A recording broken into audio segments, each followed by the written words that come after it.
Yes, good day and welcome once again to your favorite program, The Conversation, coming to you live from TV 360 here in Lagos, Nigeria. On this day, I have with me, my name is Nelson Ekujumi. I'm a public affairs analyst. On this day, I have with me in the studio a fellow public affairs analyst and an entrepreneur in person of Ziggy Ibe. Ziggy, good day. Welcome to the program. Thank you for having me. Yeah, today we want to start the conversation by looking at Endsars protests 3 years after. How far? I recollect that when the protest started about on the 8th of October 2020, and when the protest was about 3 days into it, the economic activities in the whole country was almost paralyzed. And about 12 or 13, the federal government disbanded the special unit of the Nigerian police called Federal Special Anti-Robbery Squad, that's the SARS, that gave birth to the protests, because we cannot run away from the fact that before now, the atrocities of SARS, in as much as those that bet that unit of the Nigerian police force to combat armed robbery, which was a cankerworm then, had a novel idea. And if you look at the performance of that unit of the Nigerian police force, it did its best, but somehow it deviated from the goal for which it was set up. And we had a situation whereby people said when you are on the road as a young man, you are profiled, your phone is taken from you, that even some officers had POS machine with which they extorted persons. We also had series of brutalization and extrajudicial killing alleged to this unit of the Nigerian police force. And aftermath of the protest, the federal government, through the National Economic Council, directed the 36 states, including Abuja, the Federal Capital Territory, to set up a panel of inquiry to look at the activities of SARS and make recommendations. 3 years down the ladder, after the panels have sat, and a lot of the panels concluded their sittings in 2021 and made recommendations, people are still like nothing has changed. But for me, as an individual, I always want to ask, if the panels have made recommendations, and those recommendations are born out of the explain the activities of SARS, how have the state governments, as well as the federal government, implemented those recommendations of the various panels, such that we can say, this is what we have done in the last 2 or 3 years. This is where we are today. So for me, I'm between the devil and the deep blue sea, because people still continue to talk about the atrocities of not only SARS. Now, SARS has been disbanded. Just recently, we heard that the Lagos State Commissioner of Police recalled or removed a DPO in a police station in Lagos for extortion. We also remember that on 25th of December last year, 2022, a lawyer was killed in the Lekki axis of Lagos, of which a court of competent jurisdiction has sentenced the policeman to death by hanging for that murder. And for me, as a person who witnessed the SARS panel proceedings here in Lagos, I remember that some of the recommendations of the panel is that policemen have to undergo training and retraining. There should be psychological reevaluation. Part of the demands of SARS is the review of the welfare packages for police officers and other security agents. So I want to ask, in your view, what do you think has changed in the last 2 to 3 years? Thank you so much. That wouldn't come to anyone as a surprise that at the point where we are now, some policemen are still in their old body. That, to me, means that they've not actually learned anything from those protests that happened 2020. Okay, and one should have thought by now there will be a kind of level of high sanity among these rank and files of the Nigerian police. We are not saying there is no sanity at all, but largely, there's no that obvious change among these personnel, because we are still witnessing high killings, we are still witnessing extrajudicial killings, we are still witnessing bad conduct, we are still witnessing same old things the younger ones who took up the time to really protest against are still very much around us. Okay, and it was a laudable policy for the police commission to really draft out a chapter that will combat robbery called anti-robbery. Okay, but they deviated from the core values, core reasons why they were set up, and veered off from their core duties. Hence, they went after the boys. You know, in fact, anytime you are caught wearing dread, you're in trouble. Anytime you are caught having a big phone in your hand, they don't want to know how you got the phone, you are in trouble. Anytime, if you are carrying laptops and all that, you are in trouble. And so many ills. At a point, it became so bad that these boys were no longer free on the street.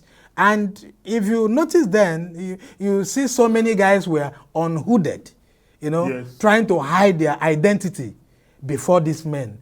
And at a point, what actually bettered the Endsars? It was the high rate of extrajudicial killings. It was high rate of killings of no reasons.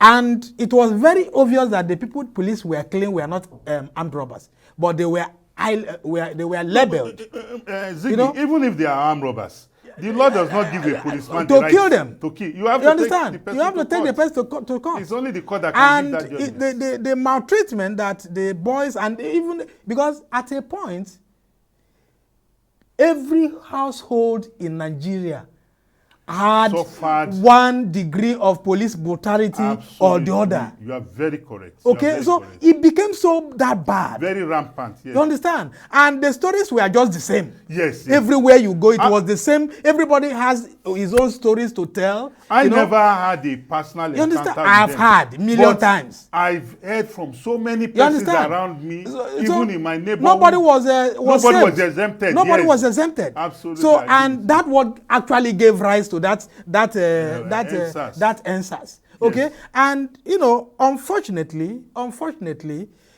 when they were disbanded and an inquiry was set up, okay, there were recommendations made mid into 2021, you know, and by now one should have thought that, look, at this point, they should have started implementing those recommendations. But I'm sure none, because just like I earlier posited that the police we saw today are still in their very old selves. Though we don't have Endsars again, I think there's the SWAT. The SWAT is still very much wearing the old body of the Endsars, because extortion is still very much around us. Extrajudicial killing is still very much around us. Last December, a woman was killed. In the 25th of December, you cited, and so many. In fact, recently in Benin, you heard of a couple that were mown down. You know, for me, and for this no reason. In fact, the one at Akute is still very fresh in our mind. You know, for me, my pains about this issue is that, as much as I felt bad about the protest and what it degenerated into, because you recognize that the protest started on a noble Yes, cause. I participated. Along the line, some of us derailed. The protest derailed. Some people came in. And disorganized. It became a political protest. Yeah, it became and let me tell you what gave rise to that. It was because the original initiators, the people that started this, the boys felt they were not doing the right thing. And you know what it looks like in Nigeria? Most times, situations like that are being hijacked for wrong reasons. No, Ziggy, I have been a practitioner of protest for years. Yes. And I can tell you for free, there's nothing you do. If you, like we have this saying that if you cannot finish it, don't start it. Exactly. I've been an active organizer of protests from Ikeja under bridge to Alausa, just within a distance of 100 meters. Yes. We start seeing faces that we have not invited into. And do you know what gave rise to those faces? Yes. People were jobless.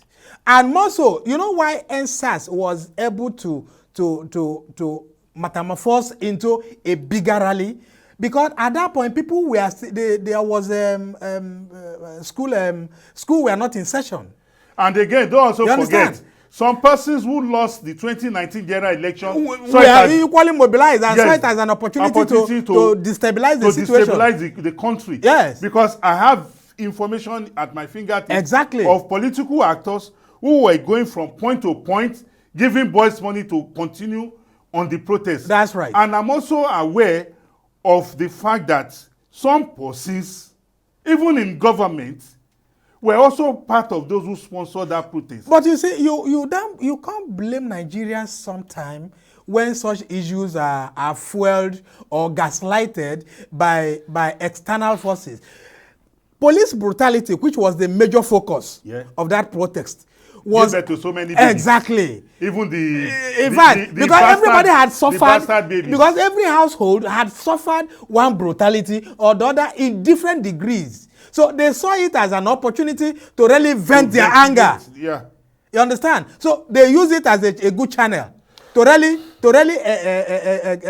exonerate what they've never thought about. And and we are saying at this point where we are, what has come out of all those judicial inquiries? Well, the recommendations are there. They have not been implemented. Well, I think in addition to those recommendations, from my own point of view, I think one of the factors that gave birth to the excesses of SARS or that unit of the Nigerian police, of which we still have some other units in not only the Nigerian police, but other security agencies that are also veered off their course. Many. The reason is that there's lack of accountability. And coordination. No, there's lack of leadership failure too. No, lack of accountability. For example, one expects that policemen attached to Ikeja division must be policemen that are accountable not only to the DPO, but to the Ikeja community. And that is leadership failure. Yes. So we need to make our police, we need to localize them. Then, such that I can easily say, oh, I know that officer. But a lot of times when these things happen, people cannot even identify them. You can't identify them. Yes. So if we make our police accountable to us at our local level, it will go a long way in curbing the excesses, because they will know that the people in that environment, they know me in and out. They are locals. So there's no way I can commit any crime without crime, being identified. Without being identified, and I will be punished. Now, Nestle, do you know another thing that brought about collapse in the community policing? The locals are not friendly with the police, and the police are not friendly with them. Do you know, so many times we witnessed jungle justice. Yes. What caused it? It's because Nigerians don't trust the police. No, I don't believe. Let me make that point. I don't believe. Let me make that point. Go ahead. Because the issue is that each time you advise an average Nigerian man to take a case to the police, they will tell you justice will not come from there. That is lack of trust. That is mistrust. But if Nigerians trust the police, and if the policemen or the policing community had made themselves being trusted, each time we have a case or something that requires rightly setting wrongs, we have no reason to carry out injustice in our own hand. In as much as I want to concede that the point you have raised is also one of the factors, but the lack of civility, the lack of rational thinking. Yes, but It's also because- are the police friendly? No, it's not only the matter of the police. If an issue occur, what is the rational thing to do? I've had situations whereby I'll see a case and I'll tell people, look, the most legal thing, if you don't want to run into trouble, go to the police. Don't take the laws into your hands. That's it. People don't know. Yes. For example, as we speak today, there's a rampant issue now in Abuja where, or some other parts of the country. Look at the case of the woman who was almost lynched because a young boy said the woman touched him and his manhood disappeared. Only for the boy to later said, no, I was only playing but at prank. that point, they descended on the woman. The woman was almost killed. Yes, and you know, that is the lack of trust I'm telling you. At that point, they think, oh, yes, civility is there, but where does the whole of this thing comes from, or where does it lies? If the people, the community, the locals have interest, they trust those who police them. Yeah, okay. Why not any issue? What they do is to refer them, because such issues are being taken to the police, believing that justice certainly will prevail. Okay. Well, thank you very much, Comrade Ziggy, for your time on this first stanza of the program. Thank you so much. We'll go on a short break. We'll be right back. Please stay tuned to the conversation coming to you from TV 360 live here in Lagos, Nigeria. Please stay tuned. We're coming back.